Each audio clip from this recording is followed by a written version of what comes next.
Hoy más que nunca, nos adaptamos a los cambios que estamos viviendo y que nos llenan de valor para superar los momentos difíciles que estamos enfrentando. Reconocemos la importancia de estar unidos para seguir siendo la fuente de financiación de las empresas del país. Seguimos con la esperanza firme, demostrando nuestro apoyo a la industria y al mercado, trabajando por el futuro de la economía, de Colombia y de nuestra gente. Bolsa de Valores de Colombia. Conectados, nuestro valor es más grande. Hola, muy buenas tardes a todos. Sean bienvenidos a una nueva sesión en vivo con BBC. El día de hoy tenemos una sesión muy especial, en la cual hablaremos de otro de nuestros mercados de la Bolsa de Valores de Colombia, que es el mercado de derivados. Vamos a esperar unos minutos mientras más personas se van conectando. Por ahora, quisiera que por favor nos vayan contando en el chat desde qué ciudad nos están viendo. Recuerden que pueden compartir el link que tenemos acá en la parte superior con sus amigos, familiares o todas aquellas personas que ustedes vean que les va a interesar este tema que es el mercado de derivados, cómo funciona, qué podemos hacer con este mercado, cómo podemos hacer uso de este mercado. Entonces, denos un par de minutos y ya volvemos con ustedes.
Bueno, ya vemos que se están conectando más personas, vamos en 90 personas conectadas, entonces vamos a dar inicio. Entonces, muy buenas tardes a todos quienes ya nos acompañan y a quienes se están conectando en este momento. Sean muy bienvenidos a esta nueva sesión en hashtag en vivo con BBC. El día de hoy tenemos una sesión muy especial donde vamos a hablar de nuestro tercer mercado de la Bolsa de Valores de Colombia. Vamos a hablar del mercado de derivados. Sé que muchas personas estaban esperando este momento, esta sesión, entonces antes de dar inicio y presentar nuestro gran invitado, me gustaría invitarlos a que utilicemos nuestro chat para que empecemos a interactuar un poco más y nos puedan contar qué conocen de mercado de derivados, qué es, qué han escuchado o qué han visto en su trabajo, en sus universidades, en lo que ustedes hayan podido indagar. Esto nos va a permitir ir entrando, ir prendiendo motores para empezar nuestra sesión en vivo. Por otra parte, les quiero contar, vamos a tener un invitado muy especial, es un experto en el mercado de derivados, se llama Santiago Stositsky, quien cuenta con más de 15 años de experiencia en los mercados financieros y más de 5 años como docente. El objetivo principal es que podamos durante esta sesión es contarles todo lo que abarca el mercado de derivados. Entonces, bueno, Santiago, te cuento que ya nos están acompañando diferentes personas, estamos con personas desde Bogotá, desde Cali, Pereira, Armenia, Montería, Medellín, Bucaramanga, entonces tenemos personas de todo el país en donde esperamos que esta sesión sea muy enriquecedora y puedan conocer todas o resolver todas las dudas que tengamos con nuestro mercado. Entonces recordemos que el mensaje principal va a ser contarles qué es nuestro mercado, cómo funciona, cómo ha sido su recorrido o su crecimiento en nuestro país y asimismo entender cómo podemos manejar todo el tema de riesgos a través de los derivados. Entonces, para dar inicio, cuéntenos un poquito qué creen ustedes que es el mercado de derivados, cómo funciona y vamos a pasar como a leer sus respuestas para empezar a hacer un poco más dinámica esta sesión. Entonces, Santiago, bienvenido, cuéntanos un poco más de ti. Hola Alejandra, pues veo que hay público de todas partes de Colombia, eso me alegra y pues es una bonita oportunidad poder estar en contacto con tanta gente en este momento. Pues, ¿qué les puedo llegar a contar de mí? Como dijo Alejandra, tengo cerca de 15 años de experiencia en los mercados financieros, la mayor parte de ellos en derivados financieros. Sobre todo pues, desempeñándome en la mesa de dinero de uno de los bancos más grandes del país y adicionalmente a eso he tenido la oportunidad de poder ser docente a nivel de maestría de diferentes universidades del país, que inclusive actualmente soy profesor de una de ellas, dictando en una maestría de finanzas cuantitativas.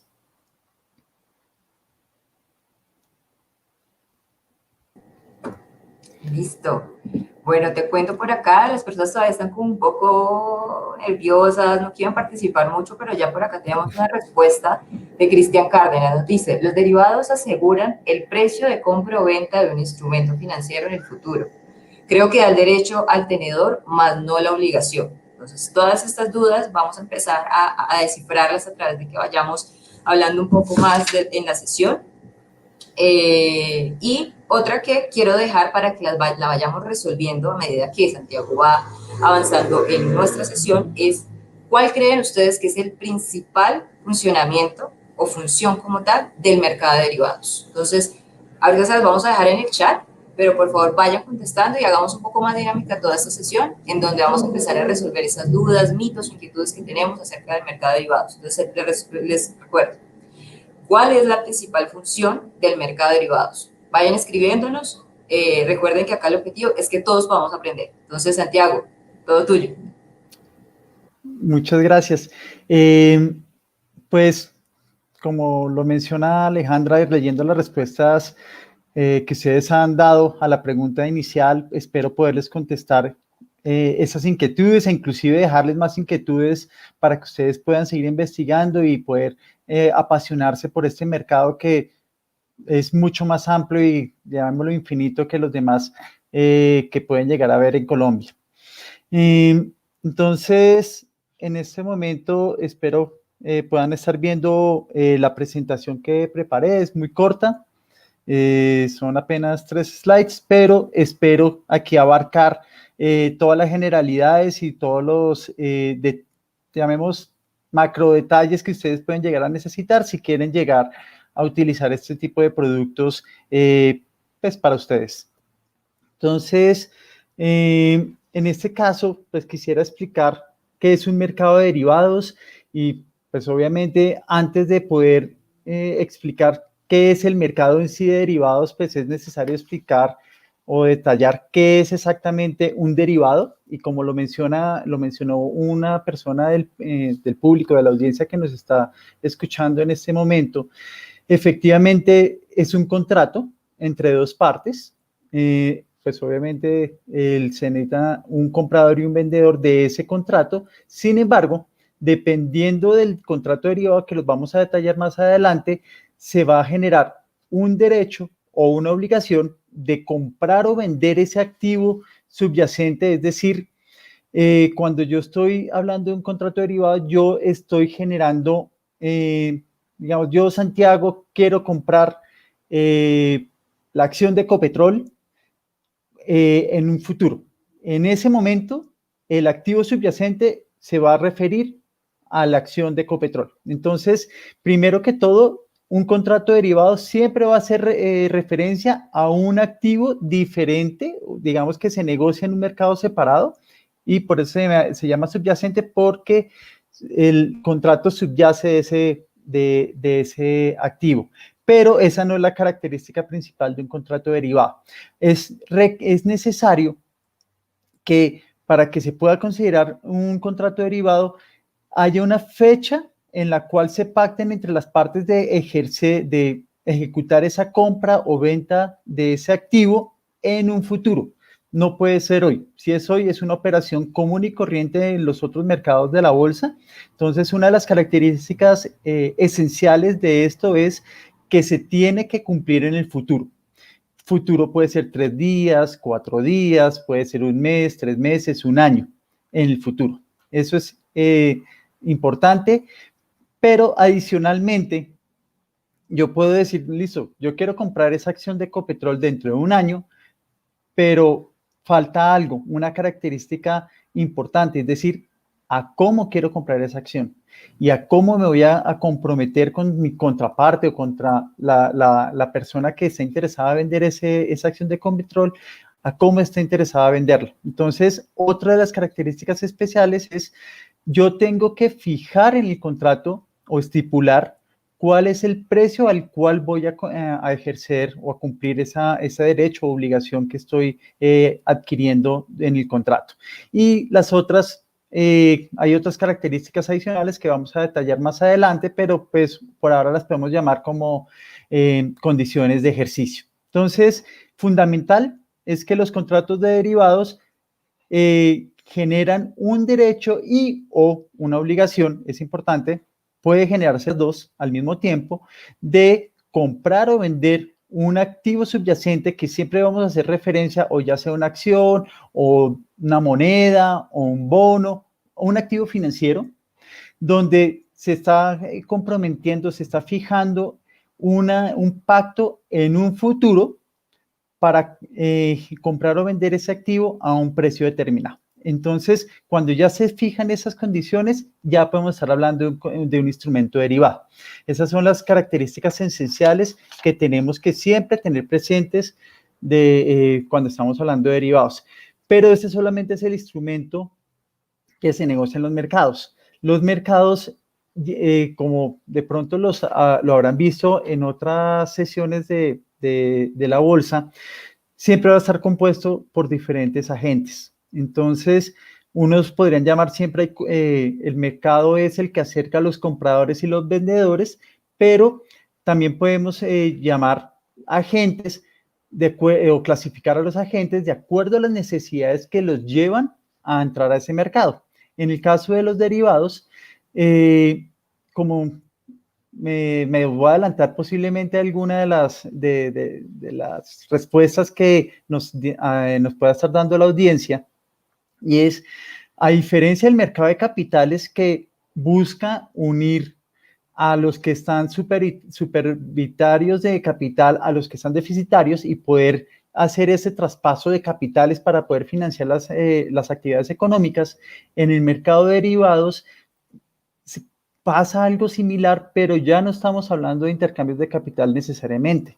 Lo que realmente está pasando es que hay un intercambio de riesgos, y eso lo vamos a detallar más adelante, pero quiero que se lleven el mensaje en que el mercado de derivados funciona para poder intercambiar riesgos. ¿Y por qué es esto? Porque uno de los agentes que intervienen dentro del mercado se llaman o se les denominan como los coberturistas. Y pues como su nombre lo indica, ellos buscan cubrir o mitigar algún riesgo financiero que ellos están teniendo en este momento. Si estamos hablando, por ejemplo, una persona normal como cualquiera de ustedes o yo, y nos va a llegar, no sé, el próximo sueldo y con esa parte del sueldo yo tengo una disciplina financiera en donde yo quiero ahorrar todos los meses y este mes me tocó comprar, o pues digamos estipulé que yo quería comprar acciones de Ecopetrol para seguir con el mismo ejemplo. Entonces, pero a mí me pagan hasta el 31 de agosto y estamos a 6 de agosto y no, pues yo no tengo dinero para poder comprar esa acción, pero el precio es adecuado o es a lo que yo esperaría que poder comprarlo y yo no sé qué va a pasar en el resto del mes para cuando me llegue la plata y poder comprar esa acción. Entonces, como yo no tengo el dinero suficiente para poder comprarla, yo posiblemente no pueda tener acceso al mercado de acciones directamente. Lo que uno puede hacer es ir a un agente en el mercado, que lo vamos a ver más adelante quiénes son. Puedo decir, buscar a alguien que me venda hoy esa, o más bien que me pacte una venta de esas acciones de Ecopetrol al 31 de agosto, pactando un precio hoy y donde yo me comprometo a girarle los pesos correspondientes a la cantidad de acciones por el precio pactado el 31 de agosto, pero fijé hoy el precio. Entonces, de esa manera, yo ya no, como yo quiero hacer una inversión hoy, ya no estoy expuesto a que la acción, al precio de la acción de Ecopetrol vaya a fluctuar de aquí al final de mes y no pueda llegar a comprar la cantidad de acciones que yo quiera. Eso es para una persona natural, pero también esto puede servir para empresas, pueden ser del sector real, por ejemplo, con todo el tema de, pues, que estamos viviendo de la emergencia sanitaria, ustedes posiblemente hayan visto que la tasa de cambio se ha comportado de una manera bastante volátil, inclusive pues llegó a incrementarse de su cotización cerca de un 30% desde el comienzo de marzo hasta por ahí mediados de abril o finales de abril.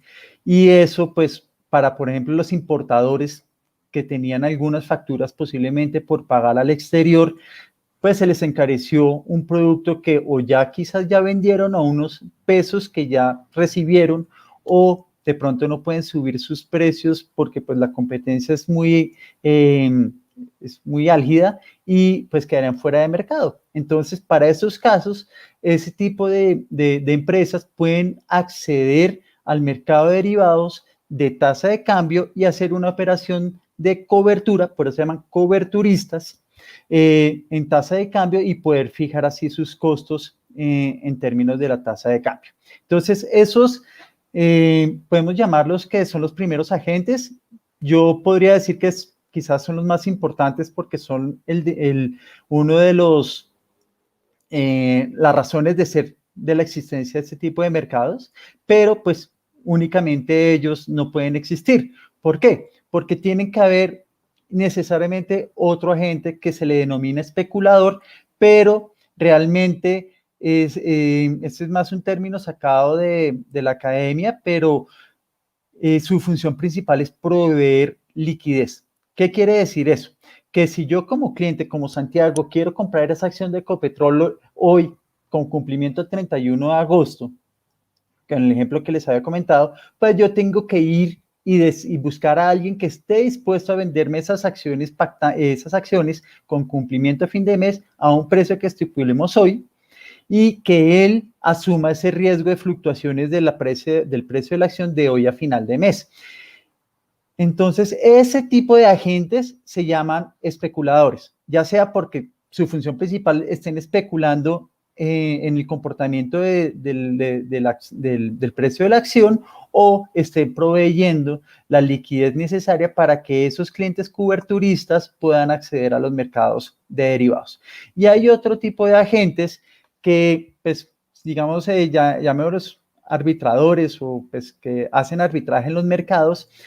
No son muy comunes porque pues realmente el arbitraje en sí en los mercados se presentan, pero pues son oportunidades muy esporádicas, pero cuando ocurren, los arbitradores entran a corregir las distorsiones que pueden llegar a presentarse en el mercado, en los precios. Entonces, por ejemplo, digamos, va a ser un caso un poco, o un ejemplo no muy exacto, por decirlo así, pero pues es para mandarles la idea de lo que hace este tipo de agentes en el mercado, y es, ustedes posiblemente se acordarán que hacia marzo, abril, más o menos por esa época, el precio del petróleo en Estados Unidos se cotizó inclusive a precios negativos, y era porque pues básicamente nadie quería comprar el petróleo en el Golfo de México. Pero en el mismo momento, en Europa los precios todavía seguían cotizándose a unos precios altos, y por un momento asumamos que es el mismo tipo de petróleo que se negocia tanto en Estados Unidos como en Europa. Pues así no es la realidad, pero asumamos por un momento que es así. Si un arbitrador está en la capacidad de comprar ese petróleo en Estados Unidos, que en ese momento le pagaban a esa persona para recibir el petróleo, y tuviera la capacidad de transportarlo a Europa y venderlo a un precio más alto, él no corrió ningún riesgo, solamente transportó el petróleo, compró barato, vendió caro, sin asumir riesgos, y ganó una plata. Eso es lo que hace un arbitrador. Busca que existe, o más bien busca identificar cuando existen distorsiones en esos precios en los mercados, y actúa rápidamente para corregirlos. Entonces, su función básicamente es como un árbitro, o llamémoslo, tiene una función de velar para que los precios en los mercados estén en su precio justo. Entonces, si ven, los diferentes agentes que entran al mercado tienen funciones muy diferentes de acuerdo a las necesidades que ellos tienen. Pero, ¿qué es lo común entre ellos? Se transfieren los riesgos. El coberturista, perdón, transfiere su riesgo que no quiere asumir al especulador, y en algunos casos el arbitrador actúa para poder corregir posibles distorsiones que se puedan llegar a presentar en el mercado. No sé, Aleja, si hay algún tipo de pregunta hasta el momento, o podemos continuar. ¿Qué has visto en el chat? Sí, sí, sí, están bastante activos, entonces te voy a leer algunas respuestas que nos han dado de la primera pregunta que hicimos, en donde decíamos primero qué eran los derivados y cuál creían que era su principal función. Por ejemplo, por acá Cristian Daniel Roca Mármol nos dice, principalmente manejar el riesgo de una inversión, podría ser su función. Y Carlos Andrés Suárez Giraldo nos dice, una función importante es permitir gestionar el riesgo sobre los activos subyacentes del derivado correspondiente. Entonces ya iremos afianzando estos conocimientos y perfeccionándolos. Por otro lado, nos han hecho algunas preguntas como, por ejemplo, dame un momento, vamos por acá, ¿con cuánto dinero yo puedo llegar a invertir en el mercado de derivados? Que va a ir muy atada a otra pregunta en donde nos están diciendo cuánto cobran de comisión para poder ingresar al mercado, que también nos la hace Ivonne Tatiana López, y adicional a eso, cómo yo como persona natural puedo ingresar a este mercado. Entonces creo que son preguntas que vamos a ir resolviendo como a lo largo de la presentación, son algunas de las que nos van contando. Y por acá también tenemos una respuesta de James Arbey Molina Guerrero, en donde nos dice que el derivado nos permite determinar el precio. Dice así, ¿cómo se determina el precio? Bueno, perdón, creo que es pregunta. Es ¿cómo se determina el precio del derivado? Es la pregunta de James Arbey Molina Guerrero. Adicional a eso, nosotros también nos gustaría hacer una pregunta a ustedes. Entonces quisiéramos tener otra preguntita y empecemos a interactuar, y es sobre qué activos ustedes creen, porque ya nos los ha venido contando Santiago en lo que hemos estado hablando, y es sobre qué activos ustedes creen que hay derivados. Ya nos está diciendo que hay un activo subyacente y algunos ya nos lo han contado en los comentarios. Entonces, ¿sobre qué activos? ¿Sobre dólar? ¿Sobre commodities? ¿Sobre acciones? ¿Sobre qué creen que hay como tal derivados, sobre contratos de derivados? Entonces, por favor, nos pueden ir contando por acá, y ya ahorita vamos a ir resolviendo otras preguntas que se vayan presentando a lo largo de la comunicación. ¿Listo? ¿Listo, Santiago? Perfecto. Entonces, pues van a tratar de contestar llamémoslo pregunta y media, porque pues se me estarían adelantando hacia el final de la presentación, sobre todo el qué hacer para poder entrar en este tipo de mercados. Pero para poder hacer dos observaciones respecto a cómo se determinan los precios de los derivados, pues algunos dirían, pues es oferta y demanda. Pues suena muy trivial esa respuesta, pero a veces los mercados de derivados son los que determinan cuánto debería valer el precio del activo subyacente. Eso no ocurre todavía en Colombia, pero eso ocurre en Estados Unidos o en los mercados desarrollados. Entonces, una de las posibles respuestas es oferta y demanda, pero desde el aspecto pues económico y académico, llamémoslo así, ya no de mercado o desde la práctica, los precios básicamente están determinados en cuánto cuesta el activo subyacente y imprimirle en el precio cuáles son los costos que va a asumir el proveedor de liquidez de hoy hasta el final del contrato.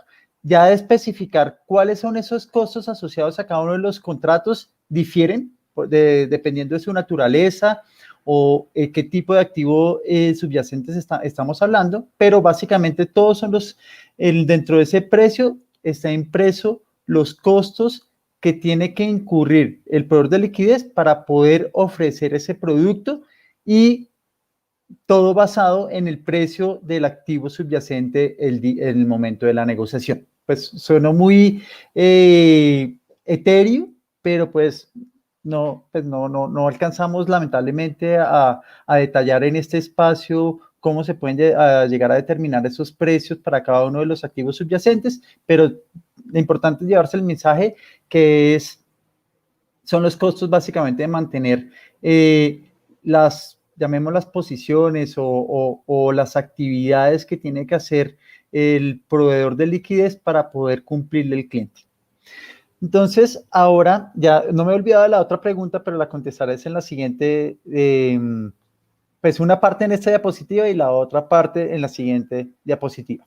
Entonces, en cuanto a los instrumentos derivados financieros, inicialmente pues quisiera hacer una observación. Hay dos tipos de mercados grandes, unos que se llaman OTC o over the counter, básicamente son todos los contratos que se negocian directamente entre las partes interesadas. Un ejemplo podría ser yo, Santiago Sositsky, con un banco. Eso es un mercado OTC porque no hay una entidad, por decirlo así, que está en el por medio que ayude a facilitar ese tipo de operaciones. Y por otro lado están los mercados organizados o estandarizados, que son los que desarrolla la Bolsa de Valores de Colombia y es a los que vamos a hacer referencia en este instante. Entonces, como en la diapositiva anterior les había comentado que pues para hacer un contrato derivado se tenía que fijar qué es el precio, plazo y el activo subyacente sobre el cual se realiza la operación, pues hay otros tipos de características que hay que conocer porque una de las características, digamos, fundamentales de los mercados organizados es que trata de estandarizar las características, valga redundancia, de todos los contratos financieros. Por ejemplo, entonces aquí voy a contestar la primera parte de la pregunta que hicieron, ¿cuánto se necesita para poder, cuánto dinero se necesita para poder entrar a los mercados de derivados? Entonces eso, la respuesta es depende, pero depende del activo subyacente. ¿Por qué? Porque el tamaño mínimo que se puede llegar a operar en la bolsa es un contrato. Pero un contrato, dependiendo del activo subyacente, hace referencia a una denominación de un valor nominal distinto. Por ejemplo, si nos vamos al activo subyacente de dólares, hay dos tipos de contratos. Hay uno que por un contrato completo, llamémoslo así, que su valor nominal son $50,000 y hay otro pequeño o mini que es $5,000. Cuando ya hablamos del Colcap, también hay un contrato grande y uno mini, que uno es de 25.000 pesos por el valor del índice en ese momento, o de 2.500, perdón, o 2.500 pesos. Y en el caso de las acciones, que aquí les traje pues, las características de Ecopetrol, es 1.000 acciones. Pero es importante decir, no, si yo hago las 1.000 acciones de Ecopetrol, pues hoy, si yo cierro ese contrato con el ejemplo que veníamos trabajando, de que yo quiero comprar esas acciones de Ecopetrol a fin de mes, pues si yo quiero hacerlo a través de la bolsa, lo mínimo que yo puedo comprar es un contrato que hace referencia a 1.000 acciones de Ecopetrol. ¿Qué eso qué implica? Hoy yo hoy no necesito pagar esas 1.000 acciones porque no tengo la plata, la voy a tener a fin de mes, pero tengo que asegurarme que a fin de mes tenga la plata necesaria para poder comprar esas 1.000 acciones al precio que estoy pactando hoy. Entonces, eso hace referencia al monto mínimo que se requiere para poder entrar en ese mercado. Pero adicionalmente, sí hay un requerimiento de dinero hoy, y es el siguiente. Imagínense un caso en que ustedes van a una empresa del sector financiero, que pues ahorita vamos a ver cuáles son, para poder acceder a ese mercado, y dicen, listo, yo quiero comprar 1.000 acciones de Ecopetrol a fin de mes. Y cuando llegan a fin de mes, es tal el incremento del precio de la acción de Ecopetrol, que esa entidad financiera, pues esto es un caso hipotético, ¿no? Les dice, no, yo no se las vendo a ese precio porque ese precio no era justo y hoy vale mucho más, entonces yo voy a perder plata. Pero ustedes les dicen, pues yo tengo un contrato, yo lo negocié con usted, usted me tiene que cumplir. Entonces, ahí obviamente hay un problema, y es que una de las partes no quiere cumplir el contrato. Entonces, para el mercado de derivados estandarizados, existe una figura que elimina esa posibilidad que ocurran esos eventos de incumplimiento. ¿Y cuáles son? Las dos partes, es decir, esa entidad financiera y la persona que está deseando hacer esa operación, que en este ejemplo soy yo, tengo que colocar una garantía en el caso de la acción de Ecopetrol, del 12.90% del valor nominal, pues valor nominal no, del valor del contrato a precios de hoy. Si estamos hablando que sea 1.000.000 de pesos, pues tengo que poner 129.000 pesos como garantía, para que en caso de que haya incumplimiento, esa garantía responda por las pérdidas que pueden llegar a ocurrir en caso de incumplimiento de mi parte. Pero al mismo modo, la entidad financiera también tiene que poner garantías para que ustedes como clientes también estén asegurados. Entonces, esa figura de garantías existe en los mercados estandarizados para eliminar ese riesgo, y no son administradas por la bolsa, es importante decirlo, tampoco son administradas por las instituciones financieras. Ahorita vamos a ver quién es, pero usualmente se les conoce como las cámaras de riesgo. Y esas cámaras de riesgo son las garantes, a fin de cuentas, que todas las operaciones de derivados que se negocien a través de una bolsa de valores, que en el caso de Colombia es la Bolsa de Valores de Colombia, se cumplan y lleguen a feliz término. Entonces, esa es una de las grandes ventajas de acceder a los mercados derivados a través de las bolsas, y es que la probabilidad que haya incumplimientos es prácticamente inexistente, o inexistente si podemos decirlo. Otra de las características de esos contratos también hay que tenerlas en cuenta, y es que, como en el caso de Ecopetrol, llamémoslo la liquidación, o es decir, la cuenta de cobro que se pasa para cuando se va a finalizar el contrato, es que yo efectivamente voy a recibir las 1.000 acciones de Ecopetrol si es que negocié un contrato con la entidad financiera. Si ya estamos hablando de pronto de $50.000, que si hago un contrato en el activo subyacente de TRM, en ese caso yo no voy a necesitar comprar los $50,000 a la entidad financiera en ese momento. ¿Por qué? Porque la liquidación no es contraentrega, sino es una liquidación de diferencias que usualmente se le conoce como una liquidación financiera. ¿Y qué es eso?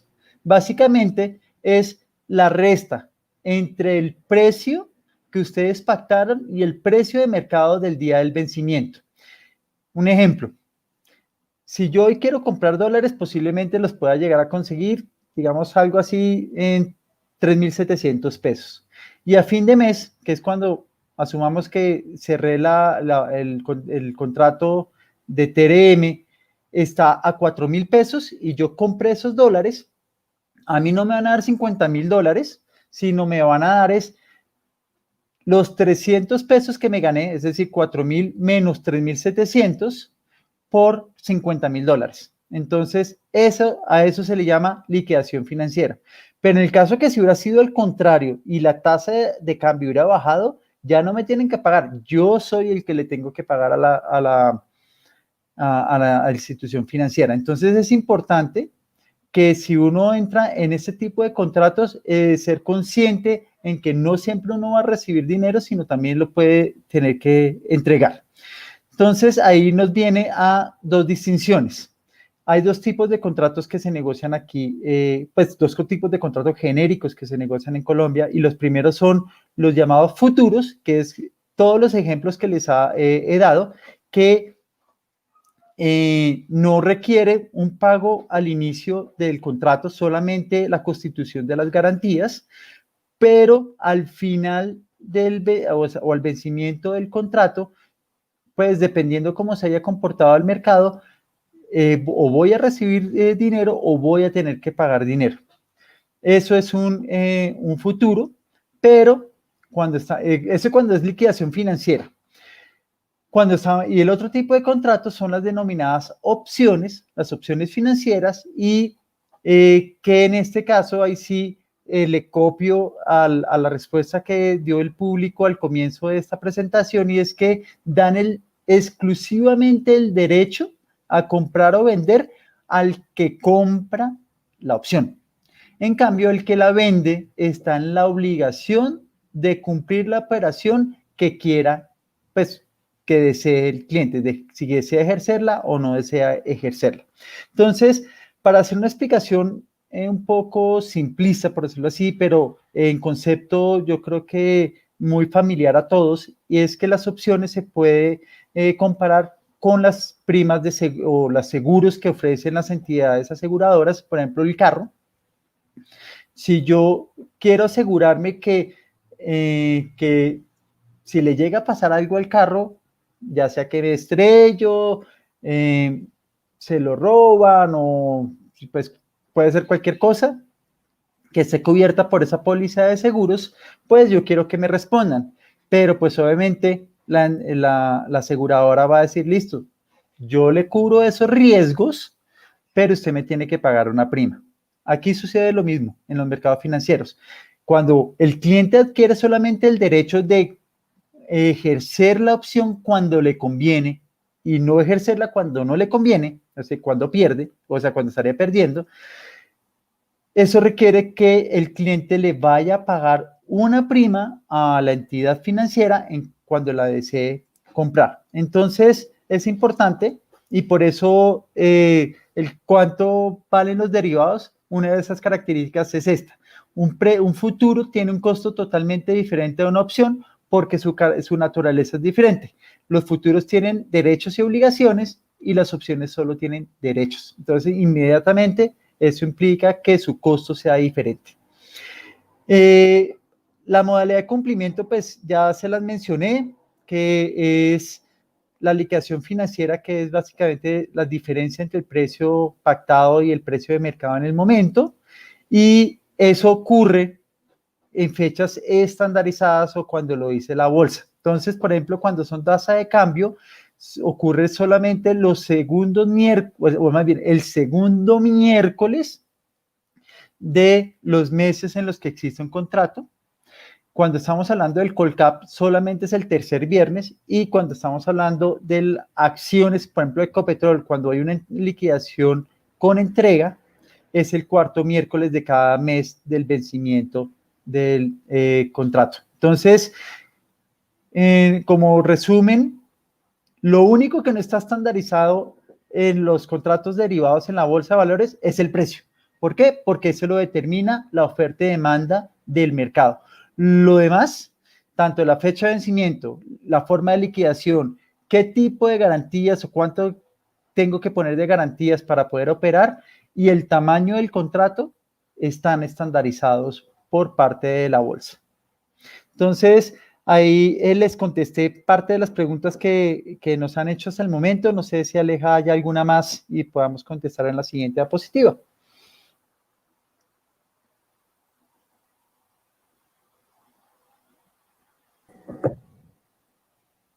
Aleja. Te cuento. Bueno, hagamos un pequeño resumen. Entonces, hemos hablado de qué son los derivados, sus principales características, sobre qué activos subyacentes existen derivados estandarizados, teniendo en cuenta que tenemos los derivados estandarizados, los derivados OTC, y nos venías hablando de los futuros de las opciones, y teniendo en cuenta eso también estábamos realizando un análisis sobre lo que es los derivados sobre TRM, sobre Colcap o sobre posibles acciones. Entonces, dentro de las preguntas que nos han dejado en los comentarios y en chat, tenemos algo como, nos preguntan, ¿qué elementos debemos conocer para poder iniciar la inversión en el mundo de los derivados de forma exitosa? Nos escribe Juan David Martínez desde la Universidad de Córdoba. Entonces, no sé si la respondemos ya o si con la siguiente diapositiva la vamos a empezar a responder. Pues el cómo operar, pues yo creo que lo vamos a contestar en la siguiente diapositiva, y pues qué elementos tener en cuenta es conocer el mercado. Ok. Entonces, ¿qué deberíamos tener, por ejemplo? Por ejemplo, primero, o más bien yo diría que la recomendación fundamental antes de entrar al mercado de derivados es saber qué es lo que quieren hacer. Entonces, si quieren hacer una gestión activa de los riesgos a los que están expuestos, ya sea tengo que, no sé, girarle a un familiar unos dólares a futuro, pues en el futuro, y quiero asegurar ese precio, o soy dueño o hago parte de una compañía que tiene que cubrir una exposición, o quiero asegurarme el precio de unas acciones, es tener claro cuál es la finalidad para la que entrar en ese mercado. ¿Por qué? Porque cuando está clara esa finalidad, inmediatamente uno puede empezar a discernir cuáles son los riesgos a los que uno está expuesto. Por ejemplo, si volvemos al ejemplo del caso del contrato de TRM, que si el dólar, en vez de subirse a 4.000, cuando yo había pactado un precio de 3.700, se me bajó a 3.500, pues en ese caso yo voy a tener que pagar 200 pesos a la entidad financiera, pero el tema es, sí, yo le pago 200 pesos a la entidad financiera, pero yo puedo salir a comprar al mercado esos dólares que negocié inicialmente a 3.700 a los 3.500 que el mercado me los vende. Entonces, esos 3.500 a los que me conseguí esos dólares, más los 200 pesos que le pagué a la entidad financiera, implica que yo, a fin de cuentas, compré esos dólares a los 3.700 pesos que había pactado. Entonces, cuando uno tiene clara esa necesidad o ese objetivo de entrar al mercado de derivados, finalmente la liquidación es la forma de cumplir el contrato. La fijación de precios sí se dio. Entonces, es importante saber que, a pesar que uno tenga que pagar dinero al final o recibirlo, el precio pactado es el que yo pacté al inicio del contrato. Cosa muy diferente si uno es un especulador, ahí sí, normal, y es que yo quiero comprar dólares porque pienso que va a subir, y como no tengo todo el dinero, más bien pongo garantías, solo tengo que poner 6.30% del valor nominal como garantías, no tengo que poner el 100%, compro esos dólares y espero a que suba. El problema es, si baja, van a perder el diferencial entre la tasa de cambio pactada y el día del vencimiento por el valor nominal del contrato, no por el valor de las garantías. Entonces van a perder posiblemente más dinero de lo que ustedes tienen, o pues van a ganar más dinero de lo que ustedes tienen. Pues eso depende pues, de la estrategia o de la suerte que tenga cada uno. Entonces, la principal recomendación es conocer el mercado, qué instrumento utilizar y ser consciente de cuál es el objetivo, la finalidad que yo quiero tener al entrar en este mercado. Ok, entonces, súper presente es tener en cuenta, digamos, somos un exportador e importador, pues vamos a ver los derivados para un tema de cobertura. Y podemos también, como persona natural, llegar a tener una exposición como en temas de especulación, Sí. ¿correcto? Listo. Por acá nos preguntan, ¿todos los brokers de la bolsa colombiana ofrecen derivados? ¿Hay requisitos especiales diferentes a las acciones para negociar con derivados? Ya les vamos a responder esa pregunta. Viene ahorita a continuación en el siguiente slide. Perfecto. Por otro lado, Sandra Bustos nos pregunta, creo que es una pregunta bastante puntual y es, ¿cómo incide la carga tributaria en este tipo de inversión de derivados? No sé si la podamos dar acá o si de pronto nos podemos extender mucho. Cuéntanos, Santiago. Pues no soy experto tributario, obviamente, pero mi experiencia de lo que he tenido al respecto es, pues también depende de la naturaleza del, ¿cómo se llama?, el contribuyente o de qué régimen esté la persona ante la DIAN, principalmente. Si estamos hablando de una empresa, lo más probable es que entre a los contratos, al mercado de derivados para cubrir sus posiciones y la utilidad o pérdida que genere ese contrato derivado se puede reflejar o se va a ver, más bien, se va a ver reflejado en el estado de resultados y por ende o va a generar un mayor o menor impuesto dependiendo de una pérdida o una ganancia que haya tenido. Pero aquí lo importante es que esa pérdida o ganancia que tuvo esa empresa es porque cubrió y mitigó un riesgo que si no se hubiera dado, pues se hubiera pagado la misma carga tributaria. En términos de persona natural, pues inicialmente lo desconozco, pero asumo, porque pues insisto, no soy experto tributario, que es un ingreso financiero que será reportado a la DIAN y por ende uno tiene que entrar a declararlo tal cual como para pues, renta. Sin embargo, en algunos contratos y dependiendo del régimen al que está, también esas liquidaciones tienen una retención en la fuente. Entonces, eso también hay que tenerlo en cuenta. Listo. Teniendo en cuenta lo que nos estabas contando hace un momento, de cuando las personas están haciendo temas de especulación, Amanda Parada nos hace una pregunta y es, ¿la diferencia entre el precio pactado y el de mercado que debo pagar se debe multiplicar por el tamaño que es, por ejemplo, en el caso de un contrato de TRM de $50,000? Sí, es multiplicar el número de contratos por el tamaño del contrato por el diferencial de precio. Perfecto. Luz Mabel Álvarez Rúa nos pregunta, ¿la Cámara de Riesgo Central de Contraparte es una entidad pública o privada?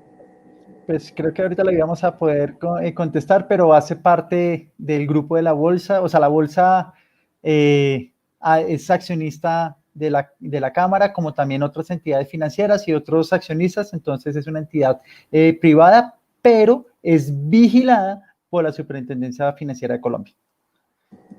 Ok, perfecto. Y para finalizar este espacio de preguntas y poder continuar, nos preguntan, como estamos hablando de derivados, estamos hablando un poco todo el tema de derivados estandarizados por que es futuros y opciones, pero nos hacen una pregunta en donde nos dicen por medio de cuál entidad se puede acceder a los swaps, por ejemplo, para el caso de querer adquirir, estar en tasa fija por un crédito de vivienda.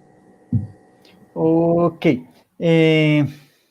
En ese caso, sí, los swaps son un tipo de contrato derivado, pero pues, inicialmente no mencioné aquí un futuro que la bolsa tiene que hace símil a un contrato swap, que es el contrato de IBERE, que no aplica pues en el caso del contrato de vivienda, pero en términos generales, cuando hablamos de swaps, toca ir al mercado OTC, salvo el mercado que les mencioné de IBR, que hay mercado estandarizado, toca ir a un mercado OTC, es decir, ir a preguntarle a una entidad financiera directamente, a un banco, para que pues negocien con él directamente ese swap. Entendido. Entonces, los bancos sería el camino para la respuesta de la persona que nos hace esta pregunta. Sí. Listo, Santiago, continuemos con nuestro siguiente slide. Listo. Entonces ya para finalizar esa diapositiva, obviamente, pues va a ser un poco más corto que las anteriores. Les quiero ilustrar como el macroproceso que se debería llevar para poder acceder al mercado. Entonces, obviamente hay detalles que posiblemente se pierdan en esto, que no se las mencione, pero porque también posiblemente de una entidad a otra hay unos requisitos un poco diferentes, pero les voy a mencionar los básicos. Entonces, insistiendo en que ya teniendo definido cuál es el objetivo que ustedes tienen para entrar al mercado de derivados estandarizados, si quieren cubrir, si quieren especular y ser conscientes de ese riesgo, ustedes se deben acercar a una comisionista de bolsa, de las que les estoy mostrando actualmente en la pantalla, porque pues en el futuro pueden haber más. Y cuando ustedes se acercan allá, ellos, aparte de toda la labor de vinculación, de estudio pertinente que dependiendo del área de riesgos, evalúen y determinen cuál es el perfil de riesgo de ustedes, porque pues esa es una de las características que por normatividad ellos requieren hacer, es clasificar a cada una de las personas de acuerdo a su perfil de riesgo. Ellos tienen que asesorarlos para poder satisfacer las necesidades o el objetivo que ustedes los motivó a llegar allá. Entonces, después de suplir, digamos, todos los requisitos de vinculación que esas entidades les pueden llegar a exigir, y pues obviamente ustedes de pronto habrán escuchado en otras broadcasts, hay temas de lavado de activos, hay temas que si estamos hablando de derivados, ustedes posiblemente tengan que demostrar que están en capacidad de poder siempre tener las garantías requeridas por las operaciones que ustedes estén haciendo, entonces tienen que demostrar de posiblemente cierta liquidez para poder solventar ese tipo de garantías cuando las requieran, pues condiciones específicas que posiblemente vayan a variar una de otra comisionista de bolsa, pero pues en general sí les van a exigir unas garantías, algunas un poco más que otras, pero siempre les van a exigir eso, tienen que hacerles el estudio, tienen que clasificarlos, tienen que asesorarlos, y ya cuando han surtido todo ese proceso y ustedes mantienen el deseo de operar en el mercado, pues piden el precio de cuál es el contrato que ustedes requieren, el que hayan fijado. Si están de acuerdo con ese precio, pues cierran el contrato derivado con esa comisionista y ahí ya empieza, por decirlo así, de una manera, a empezarse a mover como un tras bambalinas, un proceso tras bambalinas que ustedes no lo van a ver, y es que esas garantías que ustedes están entregándole a la comisionista se la tiene que entregar a las cámaras central de riesgo de contraparte. Entonces, ¿por qué? Porque es que la entidad con la cual ustedes compraron o vendieron ese contrato derivado, pues sí, pues va a ser la comisionista que ustedes eligieron, pero detrás de todo eso siempre va a estar la cámara. Nunca va a estar la otra parte que hizo o que les vendió o que les compró ese contrato derivado. Siempre está la cámara garantizando esa operación. Entonces, esas garantías son para poder cubrir los posibles riesgos que se puedan llegar a asumir ante la cámara. Y pues el papel de la bolsa en este caso es, la bolsa administra el sistema y pues toda la infraestructura requerida para poder hacer la negociación de los derivados. Entonces, la bolsa pues, entrega la infraestructura a la comisionista de bolsa para que ustedes puedan adquirir esos contratos.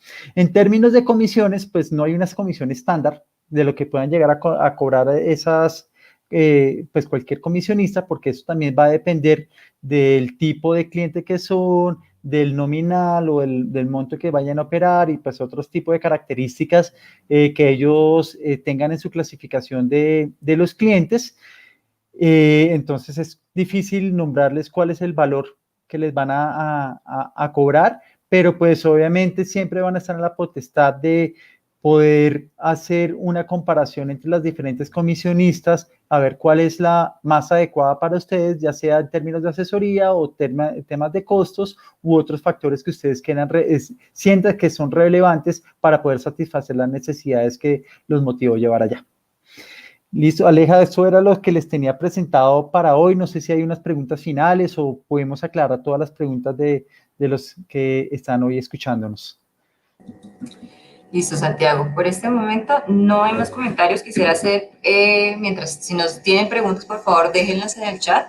Las vamos a ir revisando y en este espacio que nos queda aún para ir cerrando la sesión, nos gustaría ir poder respondiendo las preguntas que tengan.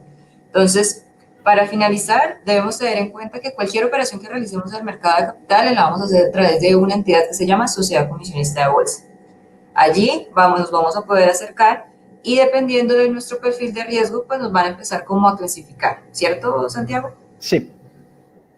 A partir de esto, pues vamos a determinar los contratos que se van a negociar y debemos tener en cuenta, como nos contaban en el anterior slide, es que nosotros vamos a entregar una garantía, no vamos a entregar el valor nominal. Recordemos, la garantía es un porcentaje de ese valor nominal que tiene el contrato como tal.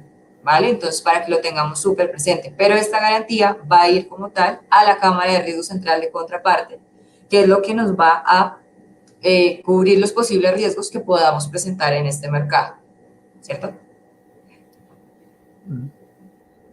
Entonces, no podemos determinar unas comisiones en específico porque pues cada una va a variar de acuerdo a las entidades a las que ustedes se vayan a acercar. Como ya se lo estábamos mostrando en el slide, hay unas comisionistas específicas a las cuales ustedes se pueden acercar y pueden participar de este mercado.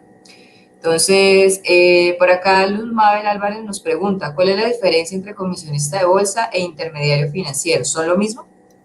Ok, los intermediarios financieros son uno de los agentes que hacen parte del mercado de valores en Colombia y las comisionistas son uno de los tipos de intermediarios de valores que hay, de intermediarios del mercado, perdón.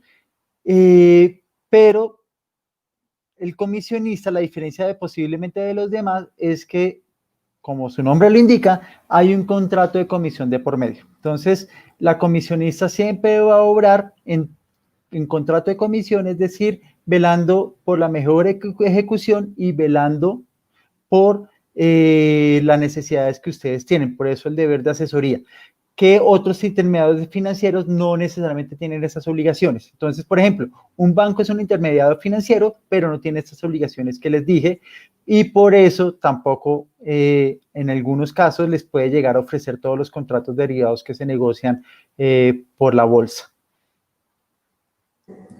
Ok, ya.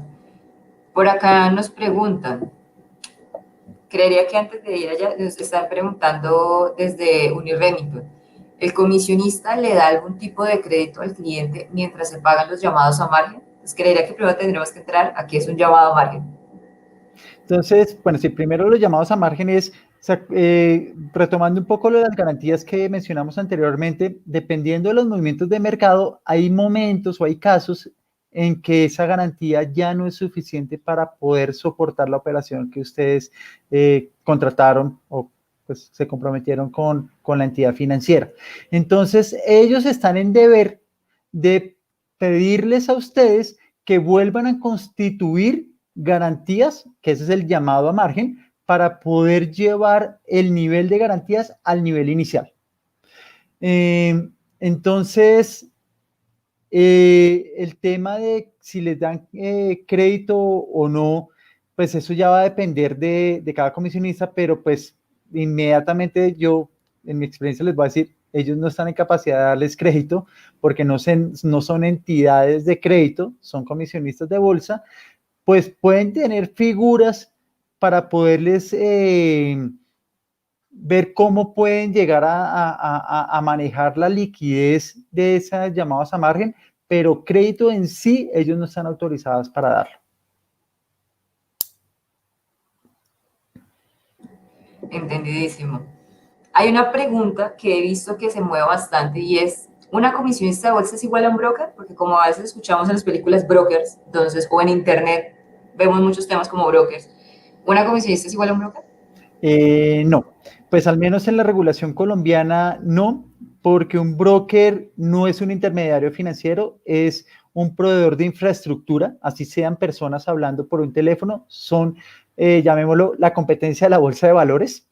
Entonces, la función de un broker es acercar, digamos, sí, acercar los compradores y los vendedores para que ellos encuentren un precio en común. Entonces, eso es lo que hace la bolsa de valores también, pero lo hace por medio de una infraestructura electrónica. Los brokers usualmente lo hacen por voz.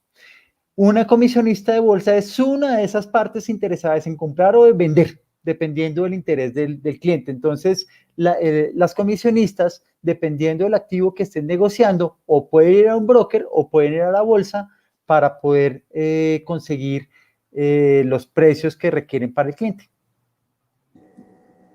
Entendido. Bueno, vamos a dar espacio a otras dos últimas preguntas. Creo que quedó bastante tintileando el tema del llamado a margen. ¿Cuándo se puede dar un llamado a margen? ¿Por qué puede llegar a suceder esto? Digamos, yo tengo una inversión sobre unos contratos de TRM y hay un movimiento del mercado. ¿Por qué me llamarían a margen? ¿Cuál es la razón de que la cámara de riesgo levante esta alerta? Listo. Entonces, como vimos aquí anteriormente en la diapositiva anterior, la garantía de los contratos de TRM, para usar este ejemplo que de pronto puede ilustrarse más fácil, es el 6.3%. Entonces, imaginemos que estamos en el pasado, estamos cerca de marzo, antes que pasara todo lo que pasó, y yo decidí vender dólares porque pues yo era posiblemente hacía parte de una empresa exportadora y quería vender esos dólares y decidí hacerlo a través de un comisionista utilizando futuros. Entonces, listo, vendí, la comisionista me va a pedir el 6.3% del valor nominal como garantía, pero listo, ocurrió lo impensado y es que llegó la cuarentena, llegó todo el tema de la pandemia y bueno, todo lo que ya sabemos, lamentablemente, el dólar se subió cerca de un 30%. Entonces, cuando el dólar ya empezaba a subir el 5%, eso quiere decir que yo, cuando vendí los dólares, estaba perdiendo 5% del valor de nominal de mi contrato, porque se subió 5% y yo vendía a un precio inferior. Y mi garantía es del 6.3%. Entonces, como la garantía es para poder solventar esos posibles casos de pérdida, la comisionista o más bien la cámara, ¿qué hace? Pues coge 5 puntos porcentuales, es decir, 5% de ese 6.3%, es decir, casi el 80%, por decirlo así, de esa garantía, se la coge, la guarda en caso que no, uno no puede llegar a cumplir la operación a ese día. Entonces la comisionista va a ver que el saldo de garantías apenas es del 1.3%. Ahí es cuando me va a llamar y me va a decir, oiga, su garantía es del 1.3%, necesito que la suba al 6.3%.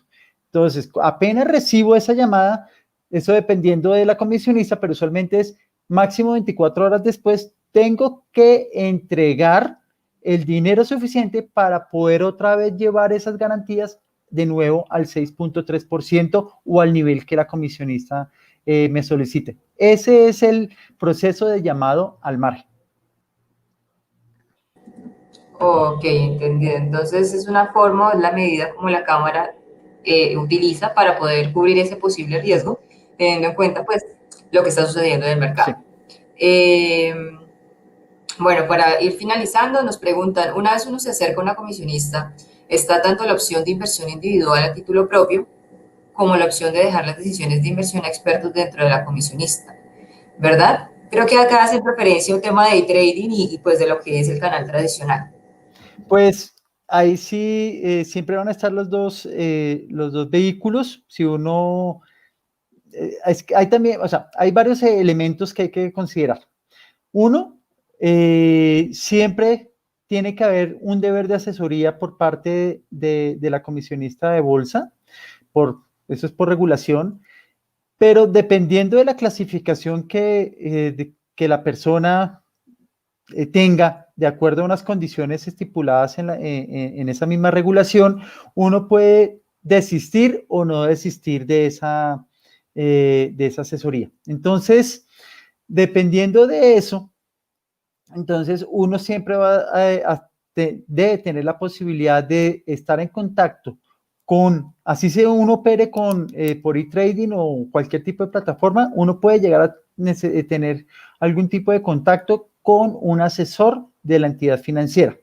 Pero pues también hay que tener en cuenta que cuando uno entra a través de un canal virtual o e-trading o pues cualquier tipo de plataforma, usualmente también uno tiene que dar un consentimiento de que uno entiende cuáles son los riesgos que se están asumiendo en esa plataforma. Entonces, ya depende del perfil de riesgos de cada una de las personas, si se siente seguro o necesita asesoría o si en dado caso necesita asesoría, pues siempre contactar a la comisionista de bolsa. Es mejor siempre tenerla porque pues los mercados financieros se mueven con información, es decir, hay información proveniente de todas partes del mundo y pues una de las principales labores de los intermediarios de mercado es siempre estar informados en todas las condiciones actuales de las características de los economía o situación política o pues cualquier aspecto, y ellos siempre van a tratar, obviamente es difícil predecir el futuro, pero de acuerdo a su experiencia y a lo que ellos puedan llegar a estar considerando que es lo correcto, los van a asesorar. Si ustedes si están en capacidad de que están cubriendo ese tipo de retroalimentación por otra manera y no consideran oportuna esa asesoría, igual ténganla. Es siempre importante tener, entre más información, mejor oportunidades de inversión o decisión pueden llegar a tener. Entonces, ahí está el punto ese, a través de qué canal se adhieran o trancen en la comisionista de bolsa y qué tipo de clasificación como clientes ustedes hayan tenido. Ok, perfecto. Muchísimas gracias, Santiago. Entonces, muchas gracias, Santiago, por participar en esta sesión, por las respuestas que nos diste, por acercarnos un poco más a lo que es el mercado de derivados. Y muchísimas gracias a todos los asistentes. Ya vamos a empezar, pues ya dando cierre a esta sesión. Esta fue nuestra sesión número 6. Recordemos que cada 15 días tenemos una cita a través de nuestro canal como tal. Y recuerden que deben suscribirse para poder ingresar a estas sesiones en vivo. El objetivo principal de estas sesiones es que podamos acercar mucho más a las personas a lo que es el mercado de capitales y que todos podamos ser parte activa de lo que es este mercado. Muchas gracias, Santiago. Muchas gracias a todos aquellos que se conectaron. Recordemos que vamos a tener una nueva sesión dentro de 15 días que va a ser acerca de nuestra herramienta de información eBBC. Vamos a aprender a conocerla, a ver cómo se maneja y cuál es el objetivo de esta herramienta. La hemos visto en anteriores sesiones. Quienes no han podido conectarse a nuestras sesiones o se tienen que desconectar antes por temas personales los invitamos a que puedan participar o que puedan ingresar a nuestro canal de YouTube.